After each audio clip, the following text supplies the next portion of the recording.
keutamaan sholat subuh dan asar. Dari Abu Hurairah radhiyallahu anhu, Rasulullah sallallahu alaihi wasallam bersabda, "Yata'aqabuna fikum malaikatun bil-laili wa malaikatun bin-nahar, wa yajtami'una fi salatil fajri wa salatil 'asri. Thumma ya'ruju alladhina batu fikum fayas'aluhum wa huwa a'lamu bihim, kaifa taraktum 'ibadi? Fayaqulun taraknahum wa hum yusallun wa atainahum wa hum yusallun." Malaikat malam dan malaikat siang datang bergiliran di tengah-tengah kalian. Dan mereka berkumpul pada sholat subuh dan sholat asar. Kemudian malaikat yang bermalam di tengah-tengah kalian naik di waktu asar itu. Lalu Allah bertanya kepada mereka. Padahal dia Allah lebih tahu tentang mereka. Bagaimana kalian meninggalkan hamba-hambaku? Maka para malaikat menjawab, kami meninggalkan mereka dalam keadaan mengerjakan sholat. Dan kami datang kepada mereka dalam keadaan mereka mengerjakan sholat. Hadis ini diriwayatkan oleh Bukhari dan Muslim. Kita akan coba seperti biasa membedah dulu hadis ini dan coba mengambil mutiara-mutiaranya. Potongan pertama hadis adalah yata'aqabuna fikum malaikatun bil-laili wa malaikatun bin-nahar. Sesungguhnya malaikat malam dan malaikat siang datang bergiliran di tengah-tengah kalian. Berarti ini menunjukkan tentang adanya iman kepada malaikat. Dan malaikat adalah makhluk Allah. Bagaimana Nabi SAW sebutkan dalam sebuah hadis yang sahih, diciptakan dari cahaya. Jin dari api dan manusia dari tanah. Mereka adalah makhluk Allah yang suci. Mereka hanya patuh kepada Allah Subhanahu Wa Taala. Jadi mereka tidak bermaksiat sama sekali. Allah sebutkan dalam surah Tahrim, La ya'sunallah, la ya'sunallah ma'amarum wa yafa'aluna ma yu'marun. Mereka tidak pernah bermaksiat kepada apa yang diperintahkan Allah kepada mereka. Yang selalu patuh. Dan mereka selalu mengerjakan apa yang dititahkan. Ada di antara malaikat yang sujud sampai hari kiamat. Ada yang ruku dan mereka semua bertasbih. Nah, ini adalah rukun iman kita yang kedua. Bismillahirrahmanirrahim. Wal mursalati urfa. Dan malaikat-malaikat yang diutus untuk membawa kebaikan, membawa berita gembira. Dan membawa kebaikan di sini adalah semua rezeki. Mereka membagikan juga bisa bermakna itu. Yang kedua, fal asifati asfa. Dan malaikat-malaikat yang terbang dengan kencangnya. Jadi mereka memang Allah berikan sayap sehingga mereka terbang. Dan Allah gambarkan itu sangat kencang. Yang ketiga, wan nashirati nashra. Dan malaikat-malaikat yang menyebarkan rahmat Tuhan dengan seluas-luasnya. Jadi di ayat kedua ini tadi ada hubungannya dengan bahasan kita juga ya. Bagaimana malaikat itu silih berganti. Yang berjaga sampai asar itu naik ke langit dan ketemu dengan Allah Subhanahu Wa Taala. Kemudian ada malaikat yang datang sebelum mereka ganti giliran. Ketemu di waktu itu. Yang datang pas waktu asar, orang-orang lagi pada sholat.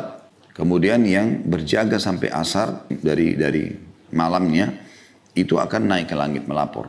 Nanti ketemu lagi mereka di waktu sholat subuh. Jadi subuh sama asar. Dari subuh sampai asar, kemudian asar sampai subuh lagi. Yang satu datang melihat, menjaga, kemudian yang satu melaporkan kepada Allah Subhanahu Wa Taala. Dan mereka bertemu dengan Allah Subhanahu Wa Taala. Dan Allah mudahkan untuk melaporkan itu dengan sangat cepat karena mereka bisa terbang. Kemudian ayat 4-nya fal fariqati farqa, dan malaikat-malaikat yang membedakan antara hak dan batil dengan sejelas-jelasnya. Jadi artinya tidak bisa orang menipu malaikat. Anda bisa menipu manusia, bisa wajahnya senyum tapi hatinya gerutu misalnya, atau dia kelihatannya baik tapi ternyata dalam hatinya ada niat untuk melakukan satu kejahatan, maka malaikat tahu itu. Fal mulkiyati dzikra, dan malaikat-malaikat yang membawa wahyu. Kemudian selanjutnya kita pindah ke surah An-Nazi'at. Di ayat-ayat pertamanya berbicara dengan malaikat juga. Bismillahirrahmanirrahim. Wan nazi'ati gharqa. Dan malaikat-malaikat yang mencabut nyawa dengan keras. Ini tentu dalam surah Al-Anfal disebutkan tentang orang-orang kafir yang dicabut dengan keras oleh para malaikat. Kemudian yang kedua, wan nashitati nashta. Dan malaikat-malaikat yang mencabut nyawa dengan lemah lembut orang-orang beriman. Sebagaimana Allah juga jelaskan dalam Al-Quran. Kalau orang beriman akan meninggal dunia, maka para malaikat mengatakan, Ya ayyatuhan nafsul mutmainnah, irji ila rabbiki radiyatan mardiyah. Hai jiwa orang-orang beriman, jiwa yang tenang dengan keimanan, pulanglah kepada Tuhanmu dengan keridhaan atau diridhai dan penuh dengan ketenangan. Kemudian yang ayat 3-nya, wassabihati sabha. Dan malaikat-malaikat yang turun dari langit dengan cepat. Naik turun ke langit melaporkan kepada Allah Subhanahu Wa Taala. Kemudian yang keempat, fassabiqati sabqa, dan malaikat-malaikat yang mendahului dengan kencang. Lalu yang kelima, fal mudabbirati amra, dan malaikat-malaikat yang mengatur urusan dunia. Jadi apapun sifatnya yang di dunia ini, maka para malaikat yang mengaturnya. Pergantian siang malam, itu tentu sesuai dengan perintah sang pencipta Allah. Kemudian populasi manusia, populasi jin, hewan-hewan, tumbuh-tumbuhan, dan seterusnya. Jadi potongan pertama adalah adanya iman kepada malaikat. Kemudian bagaimana mereka bergilir dalam mengawasi manusia. Mereka bertugas mengawasi manusia. Ini salah satu tugas yang Allah SWT bebankan kepada para malaikat. Mereka, walaupun Allah mampu mengerjakan apapun yang Allah inginkan, tapi Allah menciptakan makhluknya untuk diperintahkan mengerjakan apa yang dia inginkan. Kemudian mereka ini yang mengawasi manusia. Potongan keduanya di sini dikatakan, وَيَجْتَمِعُونَ فِي صَلَاةِ الْفَجْرِ وَصَلَاةِ الْعَصْرِ. Dan malaikat-malaikat yang menjaga ini saling bergiliran, mereka bertemu tepatnya di sholat subuh dan sholat asar. Karena di sholat subuh, malaikat yang sudah bertugas dari asar kemarin, itu akan naik melapor kepada Allah. Dan yang akan berjaga dari subuh itu sampai asar, itu baru datang. Dan bersamaan, mereka datang bertepatan di waktu sholat. Sehingga malaikat yang naik ke langit, melapor, Allah tanya, lagi apa hambaku? Maka mereka bilang lagi sholat. Kami meninggalkan mereka lagi sholat. Dan pada saat asar dia datang, malaikat yang ini mau pergi lagi, juga melaporkan hal yang sama. Potongan kedua dari hadis, dan mereka berkumpul pada sholat subuh dan sholat asar, berarti kedua sholat ini punya keutamaan-keutamaannya. Dan ulama menitik beratkan dari 5 waktu sholat, tentu ini khilaf. Antara ulama banyak sekali pendapatnya, tapi yang saya pernah baca, sholat yang 5 ini yang paling afdal adalah sholat asar. Diambil daripada firman Allah Subhanahu wa taala, a'udzubillahi minasyaitonir rajim, hafidhu 'alas shalawati was shalatil wusta wa qumu lillahi qanitin. Jagalah salat-salat kalian dan salat pertengahan. Nah, salat pertengahan, salatul wusta ini banyak pendapat di antara ulama, tapi yang saya pegangi adalah pertengahan antara salat yang pagi, subuh sama duhur, pertengahan antara salat yang malam, maghrib dan isya, maka dia adalah asar. Juga ada hadis Nabi SAW, siapa yang ketinggalan sholat asar maka seakan-akan dia punya dunia dan hilang semua dari dia. Ya, karena memang luar biasa keutamaan sholat asar itu. Kemudian datang setelahnya subuh dengan isya. Nanti akan kita singgung insya Allah keutamaan-keutamaan 2 sholat ini. Lalu kemudian datang duhur sama maghrib. Walaupun duhur sama maghrib di sini berada di posisi yang ketiga, tetapi tetap saja dia sholat wajib dan dia juga punya keutamaan khusus. Tapi di sini disebutkan subuh dan asar ini memang Allah tentukan waktunya agar malaikat saling bergiliran. Kemudian selanjutnya potongan ketiga, kemudian malaikat yang bermalam di tengah-tengah kalian naik. Jadi yang mulai dari asar sampai subuh, jadi dia ngawasin sholat asar, dia ngawasin sholat maghrib, ngawasin isya, ngawasin subuh. 4 sholat tuh. Akan naik. Nanti digantikan oleh malaikat lain, dia hadir subuh, duhur, asar. Pertanyaan sekarang, kenapa malaikat malam yang disebutkan di sini? Karena malaikat malam mengawasi 4 waktu sholat. Asar, dia datang, maghrib, isya, kemudian subuh. Baru dia naik melapor. Kalau yang datang subuh, dia hanya mengawasi 3 waktu sholat. Subuh, duhur, dan asar. Asar diganti lagi dia. Makanya di sini dikatakan, kemudian malaikat yang bermalam di tengah-tengah kalian. Jadi dia mengawasi dari asar sampai subuh. Dan bukan cuma sholat saja. Tapi seluruh amalan dia yang dia lakukan dari kebaikan dan keburukan akan diawasi dan dicatat. Lalu Allah bertanya kepada mereka. Jadi sampai di sini tentunya potongan yang ketiga ya. Jadi potongan pertama malaikat malam dan malaikat siang iman kepada malaikat dan mereka bergiliran. Potongan kedua mereka berkumpul pada sholat subuh dan sholat asar. Potongan yang ketiga kemudian malaikat yang bermalam di tengah-tengah kalian naik. Ini potongan ketiga. Artinya mereka akan naik ke langit. Pernah ada seorang laki-laki atau seorang di Madinah lewat di hadapan Nabi SAW. Dan bersamanya ada seorang budak. Lalu Nabi SAW mengatakan berhenti sebentar. Saya ingin tanya budak ini. Maka majikannya mengatakan silakan. Lalu kata Nabi SAW, di mana Allah? Maka wanita tersebut mengatakan di langit. Lalu kata Nabi SAW, siapa saya? Kata wanita tersebut, Anda adalah utusannya. Kata Nabi SAW, bebaskan budakmu ini karena dia adalah orang yang beriman. Maka kita juga kalau berdoa, angkat tangan ke langit. Nabi SAW seringkali menunjuk ke langit pada saat berdoa. Angkat tangan ke langit. Bahkan kata Nabi SAW, Allah memiliki sifat pemalu. Ini sifat mulia dari Allah Subhanahu Wa Taala. Itu tidak sama dengan makhluknya. Dan dia malu kalau hambanya mengangkat tangannya ke langit, kemudian dikembalikan dalam keadaan kosong. Ini potongan ketiga. Potongan yang keempat, Allah bertanya kepada mereka, padahal dia lebih tahu tentang mereka. Ini ada isbat sifat kalam untuk Allah subhanahu wa ta'ala. Penentuan sifat kalam Allah subhanahu wa ta'ala. Makanya kita bilang Al-Quran bukan makhluk.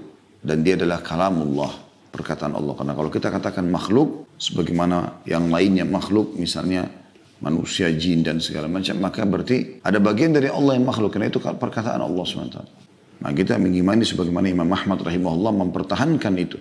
Kalau Al-Quran ghairu makhluk. Kalamullah ghairu makhluk. Perkataan Allah yang bukan makhluk. Dan Allah berbicara sesuai dengan kemahabesarannya, kemahasempurnaannya.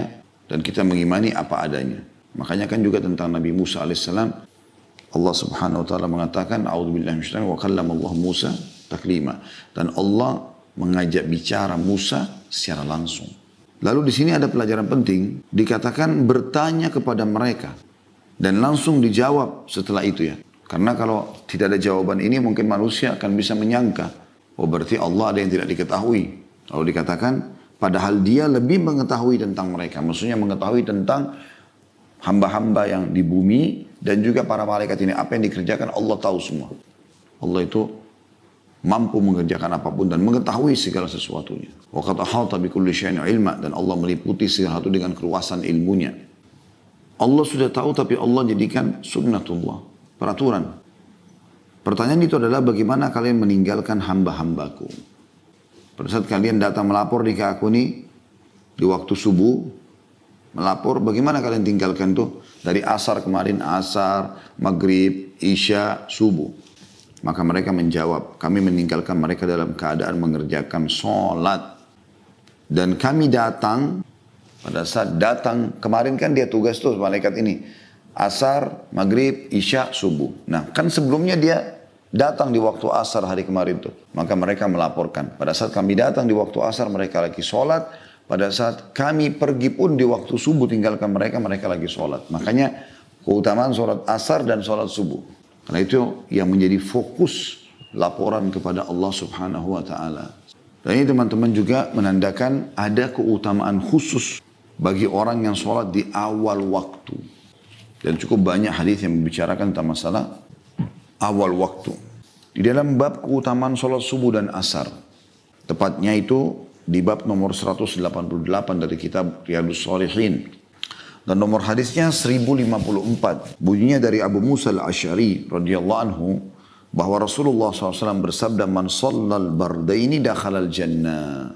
Artinya, barang siapa yang melaksanakan sholat subuh dan asar, maka dia masuk surga. Riwayat Bukhari Muslim.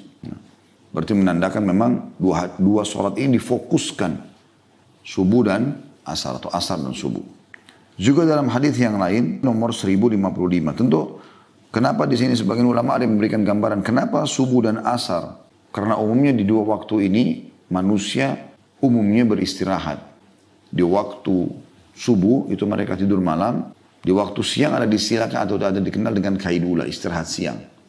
Biasanya orang mulai agak letih di waktu-waktu ini, butuh istirahat. Maka biasanya ada orang kalau tidur siang bablasan asarnya gitu kan, kelewatan. Disebutkan keutamaannya. Hadis selanjutnya nomor 1055 dari kitab Riyadhus Shalihin dari Abu Zuhair Umarah bin Ru'aibah radhiyallahu anhu, beliau berkata, saya mendengarkan Rasulullah SAW bersabda, la yalijan nara ahadun shalla qabla tulu'i syams wa qabla ghurubiha. Tidak akan masuk neraka orang yang sholat sebelum terbit matahari dan sebelum terbenamnya. Maksudnya adalah sholat subuh dan sholat asar, riwayatkan Imam Muslim.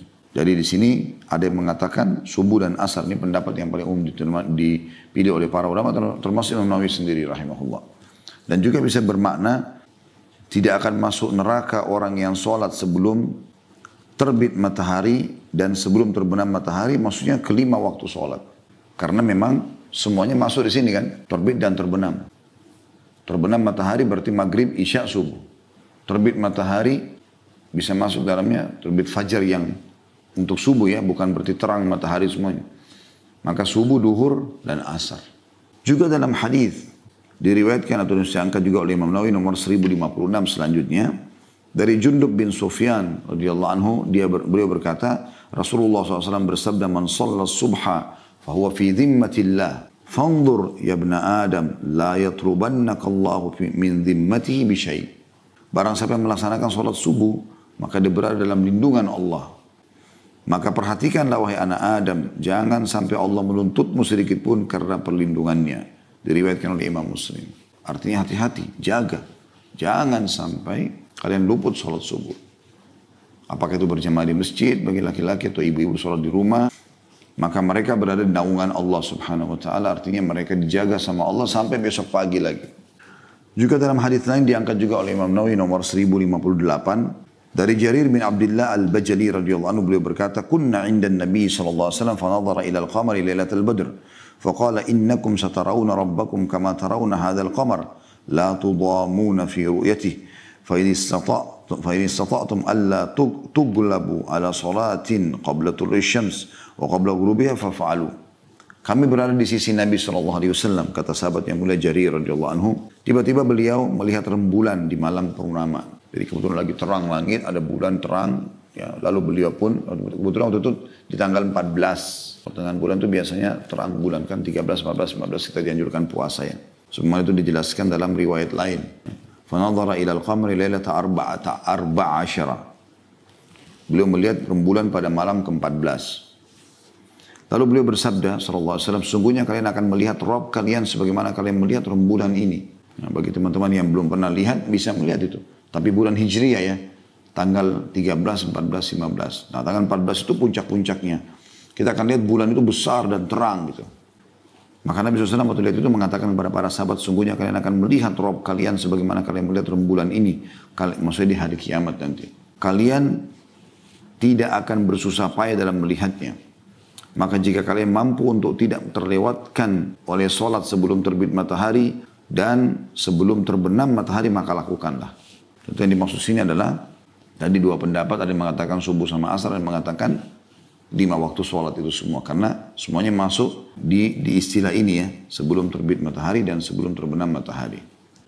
Dan dalam riwayat yang lain nomor 1059, dari Buraidah radhiyallahu anhu, beliau berkata, Rasulullah SAW bersabda, "Man taraka salat al-asri faqad habita amalu." Barang siapa yang meninggalkan salat asar, maka terhapus seluruh amalnya. Diriwayatkan oleh Imam Bukhari. Jadi teman-teman sekalian, kita bisa lihat bagaimana ya, ancaman yang sangat tegas. Orang kalau tidak sholat subuh, maka dia lepas dari naungan Allah. Dan dia kalau tidak sholat asar, meninggalkannya, maka hancur seluruh amal yang pernah dia lakukan. Dan ini yang menjadi bahasan kita tentunya dalam bab ini ya, tentang keutamaan sholat subuh dan asar.